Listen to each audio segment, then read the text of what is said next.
रितेश अग्रवाल की कहानी एक छोटे से गांव के लड़के से लेकर एक सफल उद्यमी बनने तक की यात्रा है। यह कहानी केवल एक व्यवसाय की सफलता की नहीं, बल्कि उस युवा लड़के की है जिसने अपने सपनों को सच करने के लिए हर बाधा को पार किया।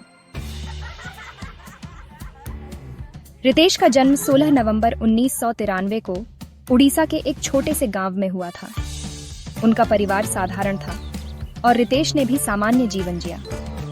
बचपन से ही उनके मन में बड़े सपने थे, लेकिन इन सपनों को साकार करने के लिए रास्ता आसान नहीं था। उन्होंने अपनी शुरुआती पढ़ाई उड़ीसा में की और फिर दिल्ली विश्वविद्यालय में दाखिला लिया।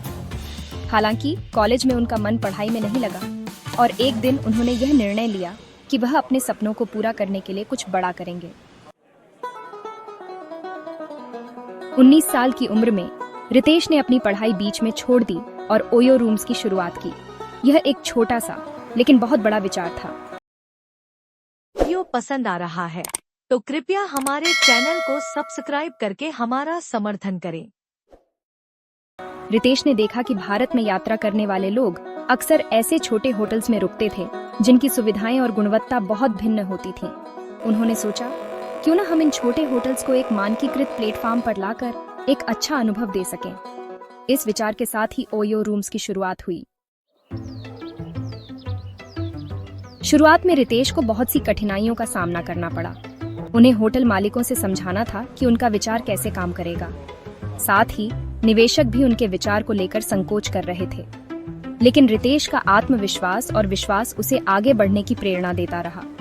उन्होंने छोटी सी टीम बनाई और दिन रात मेहनत की ताकि ओयो को एक सफल ब्रांड बना सके। कुछ सालों में ही ओयो रूम्स ने सफलता के कई मील के पत्थर तय किए। ये कंपनी केवल भारत में ही नहीं, बल्कि विदेशों में भी फैलने लगी। रितेश ने ओयो को दुनिया के सबसे बड़े होटल नेटवर्क में से एक बना दिया। आज ओयो दुनिया के 80 से अधिक देशों में अपनी सेवाएं प्रदान करता है। लेकिन ओयो की सफलता सिर्फ रितेश की स्मार्ट सोच का परिणाम नहीं थी, बल्कि उनके नेतृत्व और टीम की मेहनत का भी नतीजा था। रितेश ने हमेशा अपने कर्मचारियों को प्रेरित किया और उन्हें अपनी क्षमता से अधिक कार्य करने के लिए उत्साहित किया। वह मानते थे कि यदि एक छोटा सा समर्पित टीम समूह एकजुट हो तो बड़ी से बड़ी चुनौती को पार किया जा सकता है।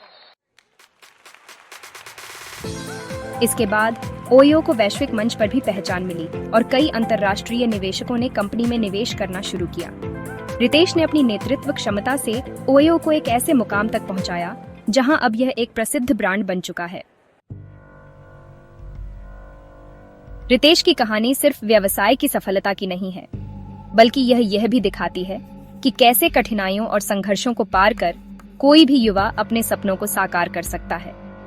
रितेश ने यह साबित किया कि अगर आपके पास एक अच्छा विचार और निरंतर मेहनत हो तो आप किसी भी लक्ष्य को हासिल कर सकते हैं। आज रितेश अग्रवाल अपने जीवन के सफर में हर दिन कुछ नया सीखते हैं और उनका उद्देश्य सिर्फ एक व्यवसाय चलाना नहीं है, बल्कि वह अपने जैसे लाखों युवाओं को यह दिखाना चाहते हैं कि वे भी अपने सपनों को साकार कर सकते हैं। उनका मानना है, सपने बड़े देखो और उन्हें पूरा करने के लिए पूरी मेहनत करो। यह कहानी सिर्फ एक उद्यमी की नहीं, बल्कि उन सभी लोगों की है जो अपने रास्ते में आने वाली मुश्किलों को अवसरों में बदलने का साहस रखते हैं। रितेश का मानना है कि सफलता केवल पैसे कमाने में नहीं, बल्कि समाज को कुछ सकारात्मक देने में है। उनकी भविष्य की योजनाओं में ओयो को और भी विकसित करना और उसे तकनीकी रूप से और मजबूत बनाना शामिल है। वह चाहते हैं कि ओयो न सिर्फ होटल इंडस्ट्री में, बल्कि हर उस क्षेत्र में एक उदाहरण बने जहां सेवा, गुणवत्ता और ग्राहक संतोष सर्वोपरि हो। रितेश अग्रवाल की कहानी यह दिखाती है कि किसी भी युवा के पास अगर दृढ़ संकल्प, सही दृष्टिकोण और मेहनत हो तो वह किसी भी चुनौती को पार कर सकता है। उनका जीवन यह साबित करता है कि किसी भी सफलता के लिए असफलताओं से सीखना और उन्हें अवसर में बदलना सबसे महत्वपूर्ण है। उनकी सफलता के पीछे की प्रेरणा है, सपने बड़े देखो और उन्हें पूरा करने के लिए पूरी मेहनत करो। रितेश अग्रवाल ने यह सिद्ध कर दिया कि अगर लक्ष्य स्पष्ट हो तो रास्ते की कोई भी मुश्किल नहीं रुक सकती। धन्यवाद। ऐसे और प्रेरणादायक वीडियो के लिए हमारे चैनल को अभी सब्सक्राइब करें।